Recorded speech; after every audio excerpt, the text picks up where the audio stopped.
j'ai pris cette décision, j'ai vu toutes ces grandes personnes, il n'y a personne qui est prêt à partir. On n'a pas notre tour dans ce pays. Je les ai tous vus aujourd'hui.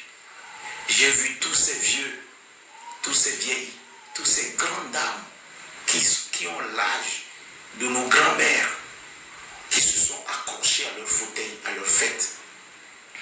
Et j'ai compris que ça ne sert à rien. Je les ai vus. Il suffit de voir comment ces vieux marchaient pour venir à cette réunion. Il suffit de les voir comment ils arrivaient à marcher quand même pour aller au cocktail et revenir. Il suffit de voir comment et au même moment, il faut voir tous ces vieux devant, tous ces grands devant et la jeunesse derrière pour se rendre compte qu'il vaut mieux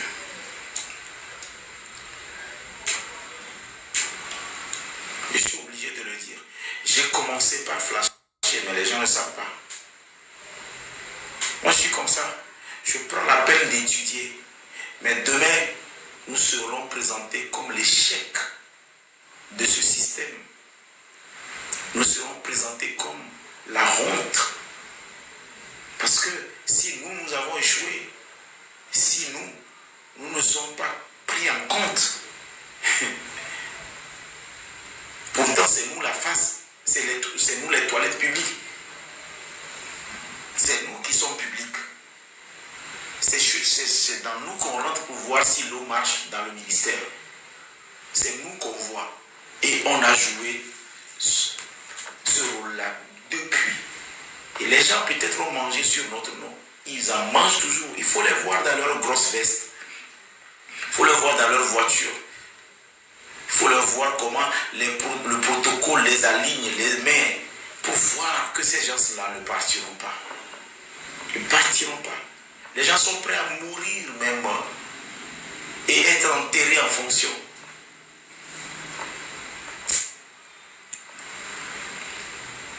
Je sais quitter la table quand le respect n'est plus au rendez-vous. Je sais. Moi, je sais le faire. Moi, je sais quitter la table quand le respect n'est plus au rendez-vous.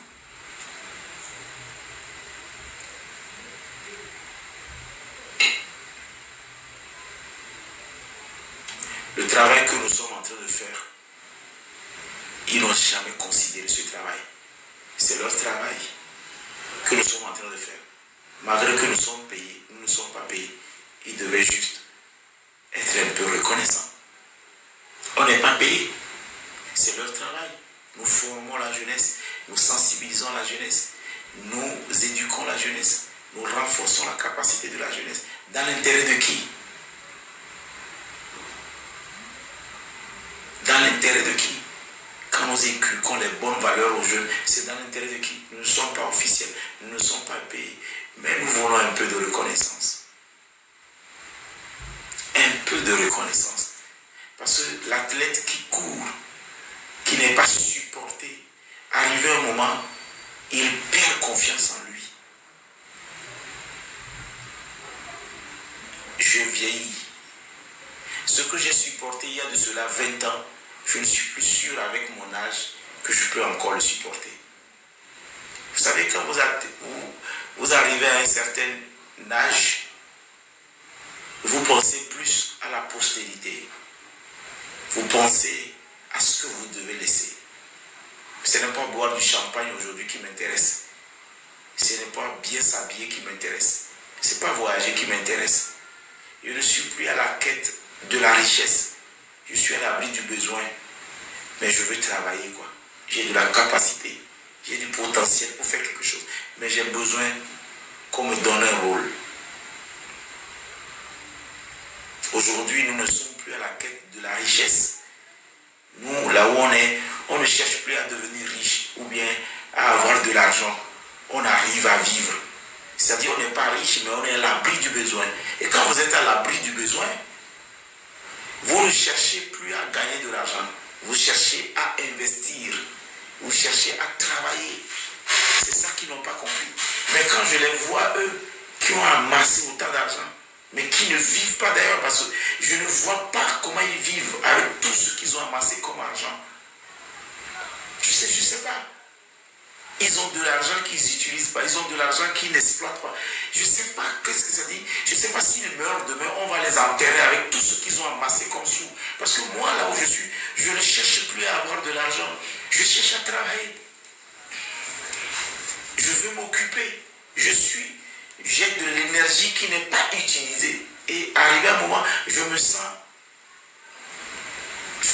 Comment on peut le dire? Je me sens inutile. J'ai quelque chose qu'on peut utiliser à quelque part. Je sens que je peux être utilisé à quelque part. Mais on ne l'utilise pas. Donc, arrivé un moment, je me dis, mais qu'est-ce que je cherche aujourd'hui? Pas l'argent. On peut m'employer sans me payer un salaire. Je peux travailler sans qu'on me paye un salaire. Qu'on me trouve le cadre légal. On me trouve c'est-à-dire qu'on me trouve le titre et tout ce qui va avec. Et je vais aller chercher mon propre salaire. Je peux travailler, me payer. Et je peux même payer mon personnel avec ce que je vais chercher comme argent. Parce que avec mon organisation, j'ai pu gérer cette organisation qui est née depuis 2009 jusqu'à aujourd'hui. En tant que président d'une organisation, je sais comment on gère. Et je suis allé chercher de l'argent moi-même avec mes partenaires. Je suis allé chercher des opportunités en Europe, malgré que je ne suis pas ministre. Alors ce n'est pas le salaire de ministre qui m'intéresse. Ce n'est pas le salaire du DG qui m'intéresse. Ce n'est pas le salaire du maire qui m'intéresse. Ce n'est pas le salaire du député qui m'intéresse. Ni le salaire de sénateur ou de préfet. Non. C'est le travail. Le titre légal qui va ouvrir maintenant l'opportunité de pouvoir discuter comme un officiel.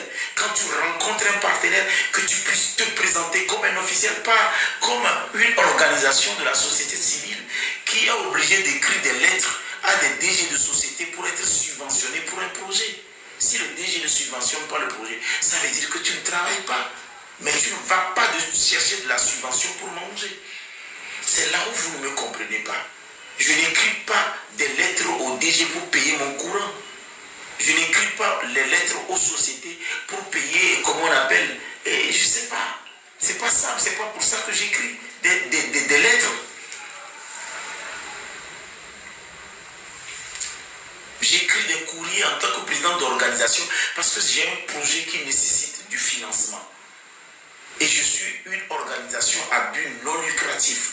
Donc ça veut dire que je dois être subventionné pour régler un projet de société.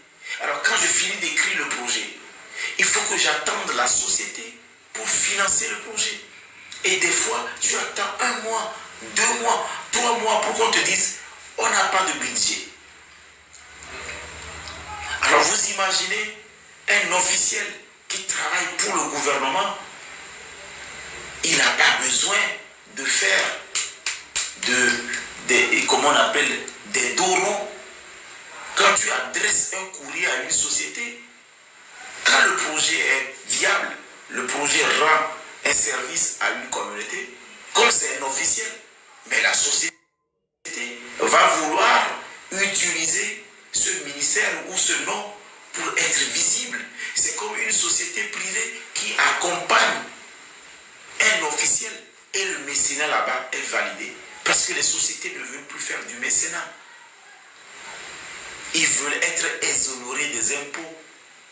Ils veulent accompagner les projets d'État pour être dans la mire, dans la ligne, dans le miroir, pour ne pas payer des impôts. C'est ça le mécénat. Ce n'est plus l'époque du sponsoring. On n'est plus à l'ère de sponsoring. On est à l'ère du mécénat. Et pour faire du mécénat, il faut voir est-ce que ça règle un problème dans notre société. Est-ce qu'on va payer moins d'impôts? Est-ce qu'il y a réduction d'impôts? On peut nous aider. C'est tout ça.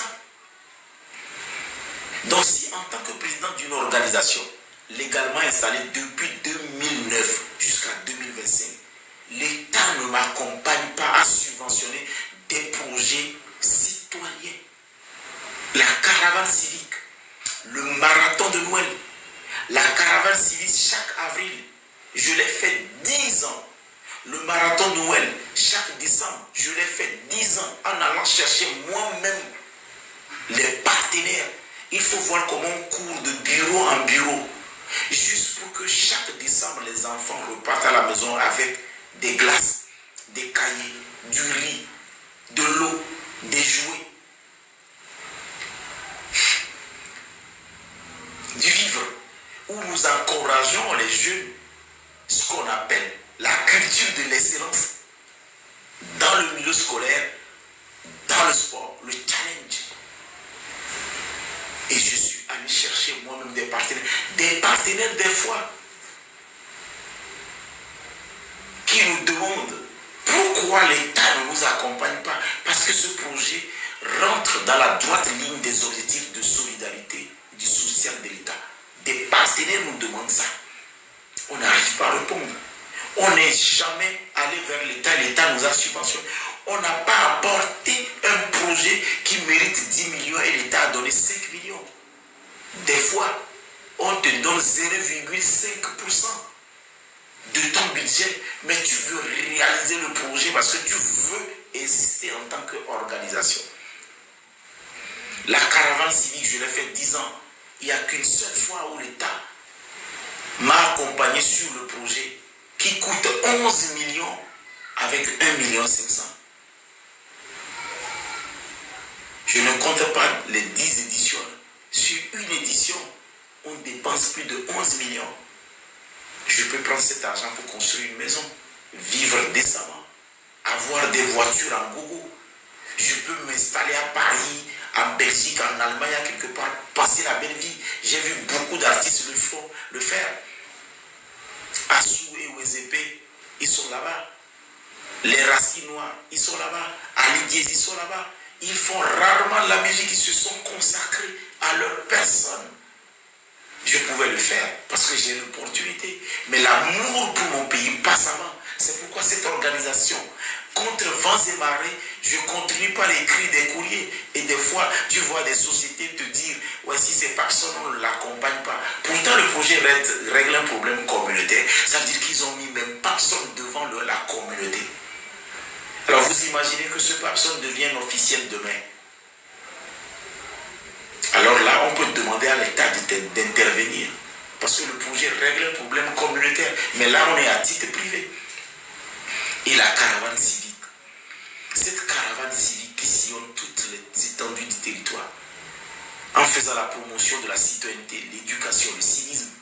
Comment respecter la chose publique. Comment protéger la chose publique.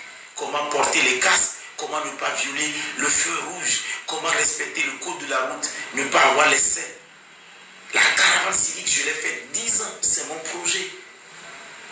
C'est dans l'intérêt de qui? Alors ça veut dire que ce n'est pas aller chercher l'argent que je ne sais pas faire. Ce n'est pas le salaire qui me plaît. Ce n'est pas la quête de la richesse. Aujourd'hui, j'ai un peu du matériel. Je veux juste servir mon pays. J'ai réfléchi à une cellule de réflexion. Mais quand j'ai vu encore ces ministres-là aujourd'hui, il y en a qui sont gentils. Hein? Il y a de ces ministres qui sont gentils quand même quand ils te rencontrent, ils t'accordent de l'intérêt. Mais il y en a quand tu les vois, on dirait qu'ils ne chient pas, quoi. Même le président de la République n'est pas aussi imbu de sa personne comme ça. Il y a des ministres, quand tu les vois, j'ai comme l'impression, comme si quand on les a nommés ministres, c'est comme si eux, en fait, ils sont déçus de tout le monde, quoi. Ils te saluent avec mépris, ils te regardent. Pourtant, c'est notre argent. C'est nos impôts. Il y a des DG, quand tu les rencontres, ils t'accordent le temps, tu t'assois avec eux, tu discutes avec eux, tu parles avec eux. Ils sont sensibles, ils sont courtois, ils sont, je ne sais pas, il y a un mot qu'on utilise, mais qui m'a, tu vois, ils sont élégants. Mais il y a de ces ministres, quand tu les rencontres, j'ai comme l'impression qu'ils pensent que être ministre, c'est une fonction, c'est quoi. Et il faut les voir dans leur costume. Tu t'approches d'eux, ils font même la main comme ça. Ouais, j'en ai vu un aujourd'hui. C'est comme si, bon, toi tu es un caca, quoi. Je les ai vus aujourd'hui. Et au même moment, tu vois des ministres, ils t'accordent de l'attention, tu discutes avec eux, ils sont debout, ils te parlent, ils demandent comment ça va, ils te donnent leur numéro, ils te disent mais on peut collaborer. Mais il y en a d'autres, j'ai comme l'impression que eux, ils ne savaient pas qu'ils doivent être ministres. C'est comme si en dehors de ministres, ils ne peuvent rien faire de leur vie. C'est comme s'ils doivent être juste ministres, quoi. C'est-à-dire, on voit en eux des personnes qui ne peuvent pas gérer une société. Parce que gérer une société, c'est d'abord respecter les ressources humaines. Il faut investir dans l'humain. Et les ministres qui réussissent ça peuvent gérer une société. Si demain ils sont, je ne sais pas, ils ne sont plus reconduits, ils peuvent gérer une société. On leur voit parler ensemble. On leur voit parler ensemble. Vous faites comme ça. Vous nous traitez comme ça. Nous qui sommes ceux pour qui on vous a nommé ministre. Aujourd'hui, j'ai été témoin de comment ces personnes peuvent te griller d'une façon classique.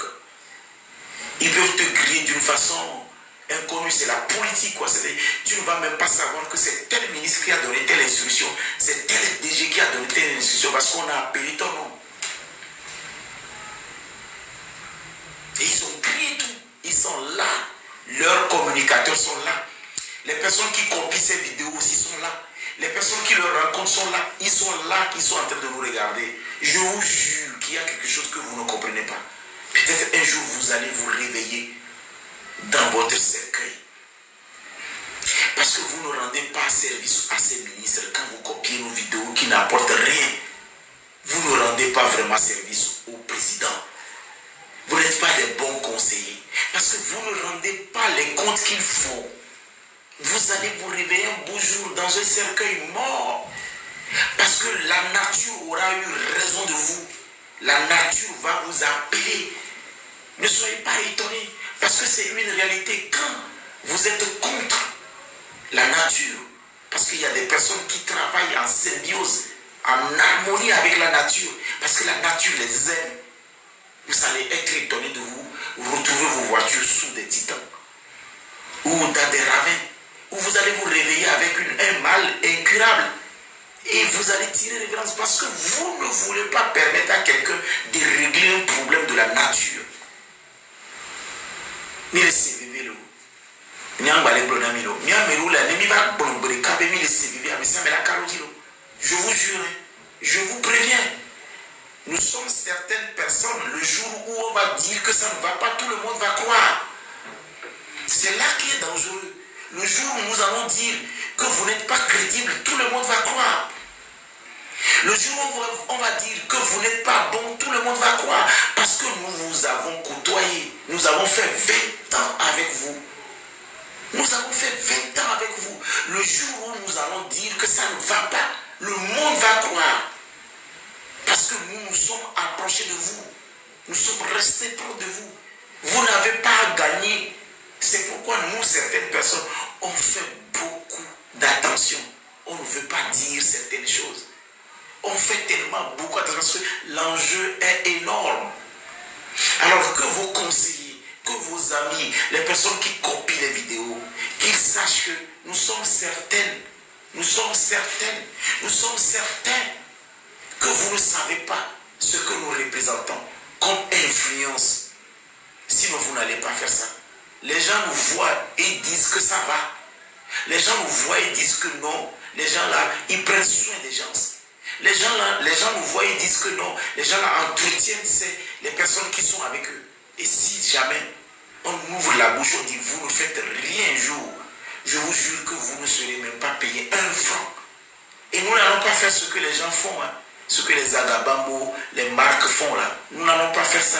Nous n'allons pas arriver là-bas. Nous allons dire la réalité de ce que nous avons vécu avec vous pendant les 20 ans. Nous allons juste nous mettre un beau jour à dire tout ce que vous nous avez fait pendant les 20 ans et ce que nous avons vécu dans le silence. Et le président de la République va vous appeler.